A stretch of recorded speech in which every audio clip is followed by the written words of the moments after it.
وفاقی پالیسیوں کی وجہ سے ہو رہا ہے. اگر یہ حالات صوابی پہ بردان میں پشاور میں خراب ہوتے تو پھر صوبائی حکومت کی ذمہ داری. نمبر 1 یہ ہے کہ یہ ذمہ داری وفاقی حکومت کی ہے, اس کی ناکامی ہے, اس کو سمجھ نہیں ہے اس کو ڈیل کرنا.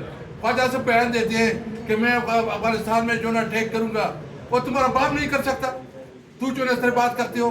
بھائی اس کے ساتھ ہمارے کلچر رشتے ہیں, ہمارے مسلمان بھائی ہیں, اس کے ساتھ مذاکرات کریں. جب ہماری حکومت تھی آپ سارے ادھر تھے, کیا ڈرون اٹیک ہوا, کوئی بم دھماکہ ہوا, کیا کوئی آپریشن تھا, کوئی نہیں تھا. کیونکہ پالیسی ہم کاروبار کو ترجیح دے رہے تھے, ہم روزگار کو ترجیح دے رہے تھے, اور اس کے ساتھ ہم نے انگیج کیا. نمبر 1 یہ فارن پالیسی کا. نمبر 2 بات یہ ہے کہ جو آپ کہہ رہے ہیں, اگر یہ سمجھتے ہیں کہ ہم اس قسم کی فیصلوں سے دب جائے گی, غلط فہمی ہے.